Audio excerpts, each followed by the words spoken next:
안녕하세요. 안녕하세요. 반갑습니다. 저는 오늘 여러분들이 지원해가지고 후원해주고 있는 책 읽는 사회 재단의 독서 동아리 지원센터에서 제주 지역에 이제 길잡이 역할을 맡고 있는 현양미라고 합니다. 반갑습니다. 이 불떡은 굉장히 센터장님부터 비롯해가지고 되게 협조적이라 가지고요. 제가 전혀 애를 먹지 않고 되게 감사하게 생각하고 있습니다. 오늘은 런닝 아니었어요? 오늘 러닝 아닙니다. 그리고 오늘 민철님 생일이에요. 생일 축하해요. 네, 말로 감사합니다. 축하드려요. 우리 다 같이 노래 한번 할까요? 하나. 생일 축하합니다. 제가 지금 목차를 하나 띄워놓고 있는데요. 목차는 여기 보면 첫째 날 보이시죠? 2008년. 그 다음에 좀 가면 둘째 날 2008년 나와요.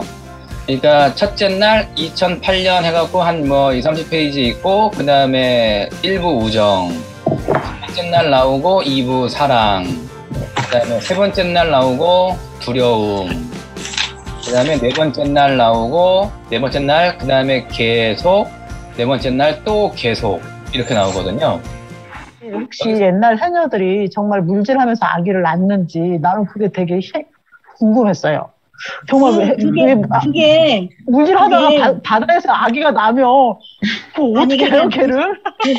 바닷물 속에서 아기를 낳는다는 얘기 아니고 해녀를 하다가도 바닷속에 나는 게 아니고 밖에 올라와서 나는데 내가 물질할 때까지 애기 놀 때까지 내가 물질을 했으면 하는 그런 바람일 거예요, 이게. 그러겠죠? 아마도? 네, 저희 어머니가 해녀시거든요. 해녀였어요.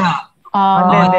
근데 저희 어머니가 이렇게 얘기를 들으시면 아까처럼 만약에 아기 낳기 전날까지 물질하고 아기 낳고 2, 3일 지나서 또 물질하러 갔었다고 다들 그렇게 살았다는 얘기를 들었는데 아까 안옥재 선생님 말씀대로 이런 바다에서 해녀하면서 날 때까지 물질을 하고 싶다라는 소망도 있었겠지만, 그런 또 팍팍한 현실도 같이 포함된 글이 아닌가. 저는 안 읽어봤지만, 그런 게 다 복합적으로 들어있는 것 같은 생각이 들어요. 맞습니다.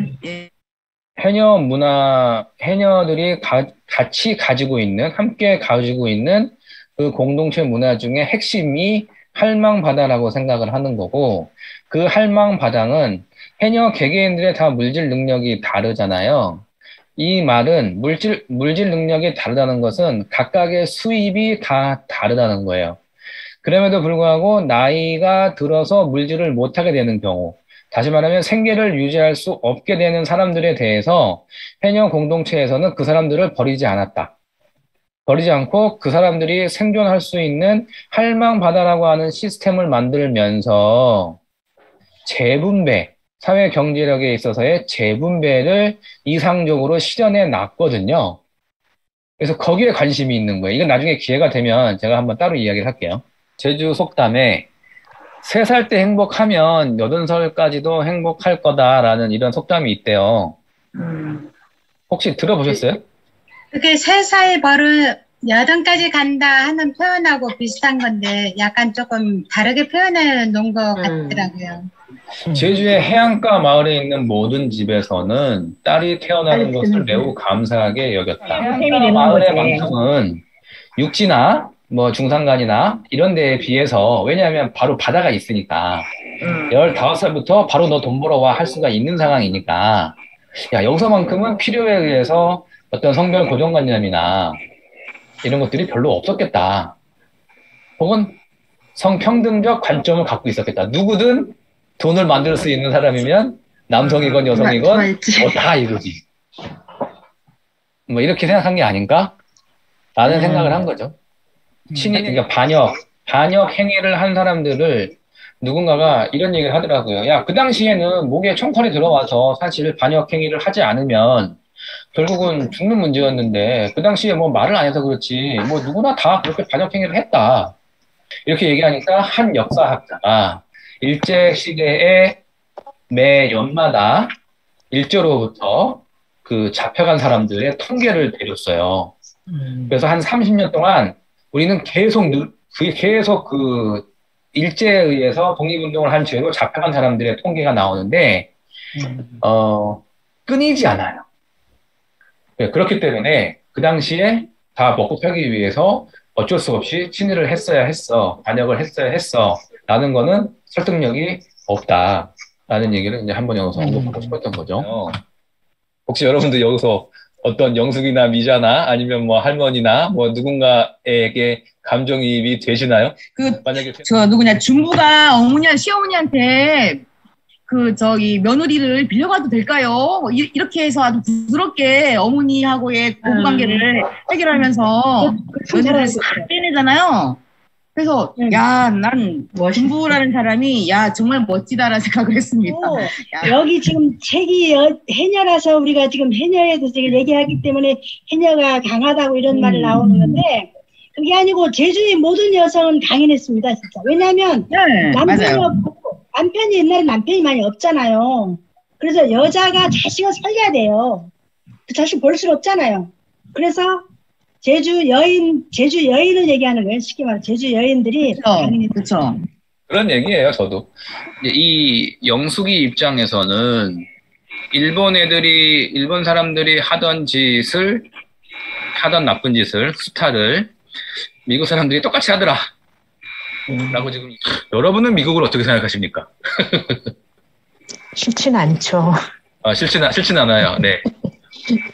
왜 어느 부분이 안 싫어요? 우리는 어렸을 때부터 알기를 우리를 도와준 나라를 우방으로 알고 있으니까 이 책 읽으면서 보니까는 미군의 무관심 때문에 모든 일이 더 악화됐다는 거를 알기는 했지만 우리가 교육받기로는 우방으로 알고 살았었으니까는 아무래도 교육의 힘으로 그렇게 나쁘다고는 생각을 안 해봤죠. 처음에 문희영 선생님 말씀하시면서 미국의 무관심 때문에라고 말씀하셨는데 저는 어떤 생각하냐면 미국은 그거 무관심이 아니고 무관심이나 방관이나 그거 아니고요. 전략적이었어요. 제 생각으로는. 만약에 우리나라가 통일이 안 되는 게 걔네한테 유리했기 때문에 걔네들이 그냥 내버둔 거지. 만약에 우리나라가 통일이 된다거나 이렇게 돼서 미국의 어떤 경제나 뭐 정치나 이런 거에 보탬이 됐다라고 했다면 미국이 절대 가만히 있지 않았을 것 같거든요. 그래서 이제 저는 이 부분, 미자와 나는 정치 얘기 하지 말자 하는데 동의했다는 거에 대해서 저는 이제 반대하는 거예요. 혹시라도 이제 우리도 이런 경험을 할 수 있으니까 누구하고 자꾸 만나면 싸우니까 우리 그런 얘기 하지 말자 라고 이제 암묵적으로 혹은 뭐 공개적으로 합의할 수 있잖아요. 그럼 합의를 하긴 하되 원만하게 그러나 그 얘기는 분명 풀고 넘어가야 된다. 그래서 우리가 다른 방식으로 풀고 넘어가는 방법도 늘 있다. 이제 그 얘기를 한번 하고 싶었죠. 상문이 의심스러웠지만 그에 대해서 직접 조심스러웠다. 어느 날 나는 용기를 내서 더 막연하게 질문을 했다. 행복하니? 아마 이 영숙이 입장에서는 나중에가 후회되지 않을까 싶은 생각이 듭니다. 후회되지 않을까. 이때만 해도 여자가 어떤 반항한다거나 그런 게 아예 없을 때지 않았나 싶으니까 좀 안타까워요. 지금 같으면 자기 주장을 이야기라도 할 수 있잖아요. 근데 전혀 그때는 그게 먹혀들 때가 아니어서. 맞아요. 아니, 지금 같으면 이건 바로 이제 신고됐지. 우리와 함께 살러와도 돼? 이혼은 해녀에게 드문 일이 아니야. 이혼이 또 해녀에게 드문 일이 아니래요. 그러면 해녀들은 이혼 많이 했나? 뭐 이런 생각도 들기도 하고. 아니면 말을 바꿔서 해녀에게 있어서 이혼은 뭐 일도 아니야. 뭐 더 어려운 일도 많으니까. 뭐 이런 뜻이었다면 뭐 또. 조금 말이. 생활력이 있으니까. 그쵸. 이때는 결혼 초잖아요. 네네. 그때는 살아보고 아니다 싶으면 이렇게 진짜 이혼은 저희 아버님도 그렇지 않았나 싶어요. 우리와 같은 나라 사람들, 그러니까 일본인들은 들어줬지만 이건 뭐라고 할 수 있을까요? 일본에 부역하거나, 그러니까 뭐 우리 친일 매국, 반역, 이제 이런 사람들을 얘기한다고 생각이 되는 거예요. 김구 선생님이 이런 말씀을 하신 거예요. 나에게 한 발에 총알이 남아있다면 외놈보다 나쁜 놈이죠. 그냥 편의상.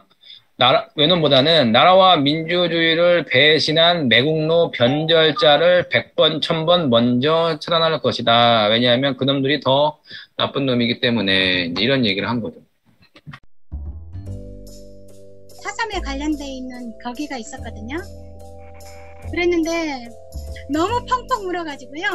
사라는 그 글자를 입에 담지를 못하겠더라고요. 제주가 겪어온 역사에 대해서 좀 더 고찰하게 되는 그런 기회가 된 것 같습니다. 왜냐하면 제주에 살면서 제주에 대한 역사를 너무 모르고 있었다라는 것이 이번 책을 통해서 좀 알게 됐고, 그리고 그 과거의 여성의 삶이 상당히 고되고 힘들고 자기의 목소리를 내지 않고 이렇게 살았고, 그 양성평등에 대한 어떤 그런 부분은 아예 들어가지도 못했다라는 그런 생각이 들어지면서 결말이 조금 의외기도 하고 좀 답답하기도 하고 그랬어요.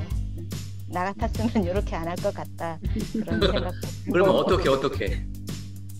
저는 뭐 평화를 좋아하니까 빨리 화해를 했겠죠. 빨리 화해했다. 오케이. 이 영숙이의 그 삶을 보면 좀 미자와의 그 화해의 그런 손길을 좀 빨리 했으면 혼자만이 그렇게 답답한 생활을 안 했을까라는 생각도 들어요. 근데 혼자만의 고집이라 이런 생각에 정말 힘든 생활을 하지 않았나, 혼자만의. 책을 읽으면서 지금 여러분들한테 그냥 질문하고 싶었어요. 그 영숙하고 미자의 우정인 거잖아요. 우정으로 시작된 이런 것들이 혹시 여러분은 자기 뒤에 그런 배프가 있는지. 사상이 일어났을 때 그 눈앞에서 그 남편이랑 자식을 그렇게 잃었잖아요. 그러니까 시간이 흘러서 용서가 되겠지만 그거 볼 때는 저는 과연 이게 용서가 될 건가 그 생각이 좀 들더라고요. 저 입장에서는 쉽게 용서가 안 될 것 같더라고요. 네. 이상입니다. 네, 말씀 다 들었습니다. 여러분, 빠이.